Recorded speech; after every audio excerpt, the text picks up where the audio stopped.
Teknologi memiliki peran yang krusial bagi kehidupan manusia dan lebih jauh lagi terhadap industri dan juga ekonomi sebuah negara.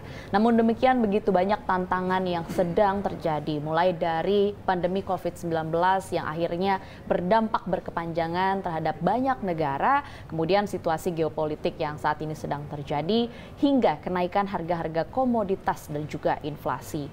Lantas bagaimana kita harus menyikapinya?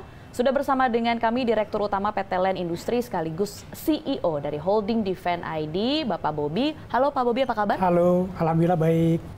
Terima kasih sudah meluangkan waktu bersama kami di CNBC Indonesia. Pak Bobi, saya ingin bertanya perspektif Anda. Sebenarnya Anda melihat kondisi atau tren industri secara global saat ini seperti apa, Pak? Yang terjadi itulah persaingan hebat antar industri, antar negara di dunia ini. Seperti yang disampaikan di awal tadi, secara geopolitik dunia tidak baik-baik saja. Yang kedua adalah pertumbuhan ekonomi dunia juga pada titik yang paling rendah selama sejarah dari dunia itu sendiri. Itu di bawah 3%. Kalau kita lihat inflasi juga masih tinggi. Kemudian kalau kita lihat juga biaya investasi juga tinggi pada saat ini. Nah, dengan demikian kalau kita lihat secara pasar, dunia itu sekarang sedang shrinking, pasar itu shrinking. Nah, sehingga yang terjadi apa? Yang tadinya ini industri A, industri B, industri C, di negara A, di negara B, di negara C, yang tadinya hidup berdampingan, sekarang harus berkompetisi untuk merebut pasar yang makin shrinking ini.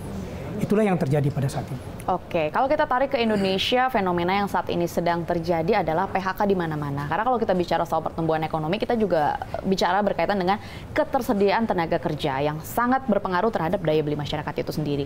Kita tahu ada beberapa sektor yang bisa dikatakan pada saat ini masih belum pulih. Kita sebutkan salah satunya adalah sektor manufaktur, begitu. Misalnya salah satunya tekstil. Padahal sektor-sektor inilah yang menjadi penggerak utama tenaga kerja yang jumlahnya paling banyak, Pak. Dan ini juga yang menjadi tantangan pertumbuhan ekonomi di Indonesia. Nah, Anda melihat di tengah situasi ini kan sebenarnya faktor-faktornya tidak bisa kita kontrol ya, karena memang situasi ini terjadi di seluruh dunia. Tapi sebenarnya kita harus apa, Pak, menurut Anda, Pak Bobi? Ya, satu, by data, pasca resesi tahun 98 itu, waktu itu kontribusi dari industri manufaktur terhadap GDP itu masih sekitar 28%, 28, sekian persen.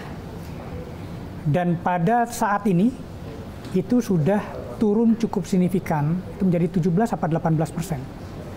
Itu kita mengalami 10% konstruksi, itu dalam waktu 25 tahun. Nah, sementara industri manufaktur inilah yang selama ini adalah penyerap tenaga kerja yang paling banyak di Indonesia ini. Itu di satu sisi. Di sisi yang lainnya, kemana sih mereka ini pergi, gitu ya? Kan sekarang walaupun pasarnya shrinking, tapi kan mereka pergi ke satu tempat nih. Kalau kita lihat yang paling bawah, yang labor rich, itu mereka pergi ke negara-negara yang secara labor cost-nya itu lebih atraktif daripada Indonesia. Yang kedua adalah negara-negara yang bisa memberikan kebijakan dan bisa memberikan insentif lebih kepada industrinya. Nah, yang ketiga adalah biaya dari investasi dan biaya dari produksinya. Itu jauh lebih murah. Dan yang keempat adalah produktivitas dari labornya. Itu jauh lebih baik. Betul. Nah, kita di yang nomor 4 ini, produktivitas dari labor kita atau dari sumber daya manusia kita ini masih harus kita tingkatkan ke depannya. Karena memang kita masih jauh di bawah negara-negara di sekitar kita, terutama Vietnam. Daya saing kita masih belum cukup begitu ya untuk bersaing dengan negara-negara yang juga menyasar ke tenaga kerja labor begitu ya Pak? Iya, kalau parameternya itu kan kita sebut dengan TFP ya. TFP itu Total Factor Productivity. Total Factor Productivity kita ini jauh di bawah Vietnam tentunya. Kemudian kalau kita lihat Human Capital Index-nya, kita ini kalau nggak salah hanya di 54 atau 56%, sementara Singapura itu ada di 88%, dan Vietnam itu bahkan di orde 90 sekian persen dari Human Capital Index-nya. Nah, inilah yang ke depan kita harus kejar, Sehingga bonus demografi kita yang selama 15 tahun ke depan ini itu bisa mengembalikan kekuatan industri manufaktur kita supaya bisa lebih bersaing.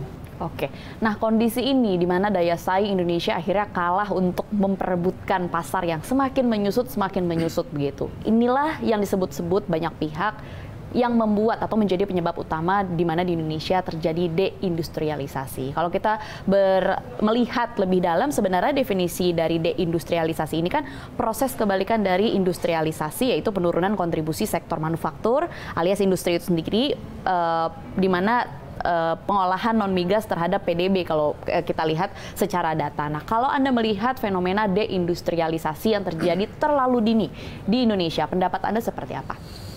Jadi yang terjadi itu yang saya lihat adalah deindustrialisasi itu sebenarnya sesuatu yang tidak salah juga.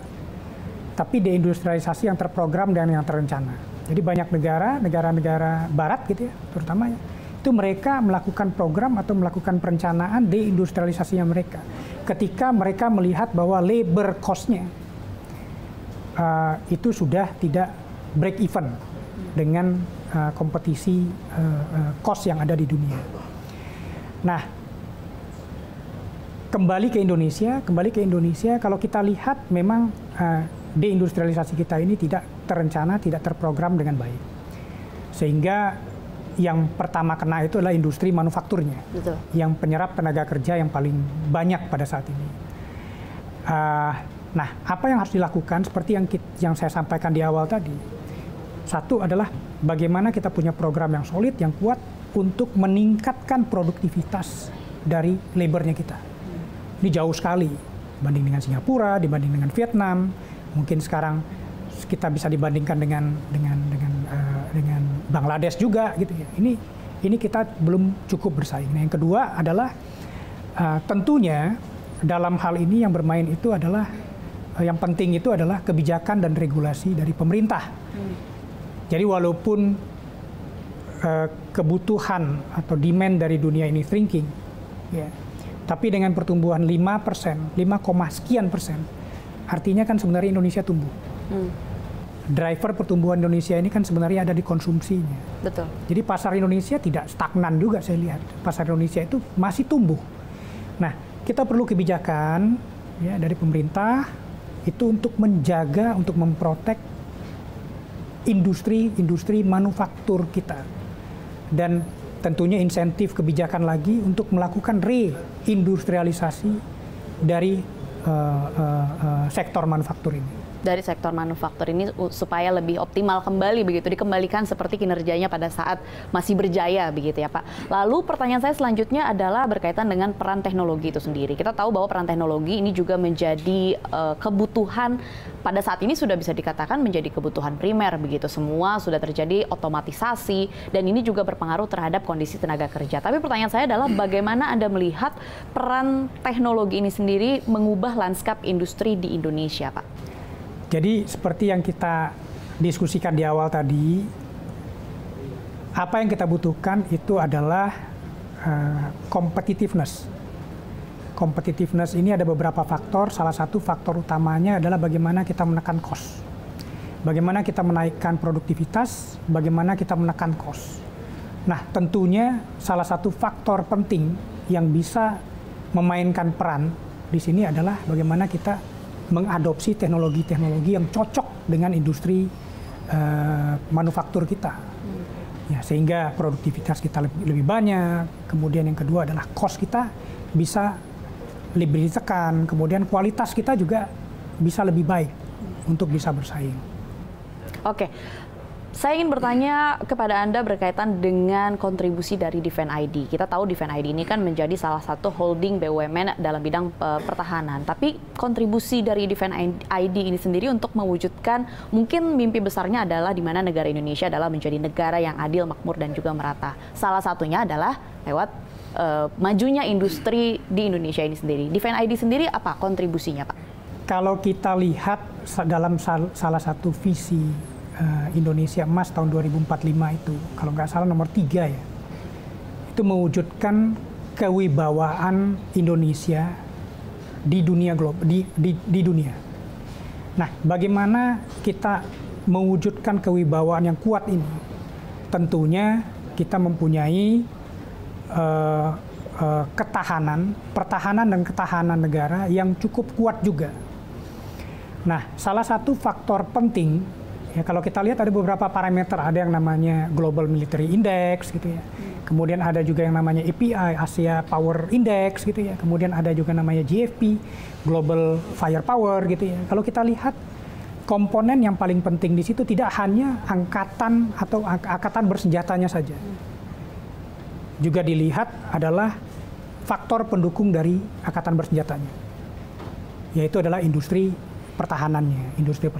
Nah, di industri pertahanan ini, kita ini mau berlakunya seperti apa? Kita mau jadi manufaktur kah? Kita mau jadi engineering perekayasanya? Atau kita mau masuk benar-benar di teknologinya?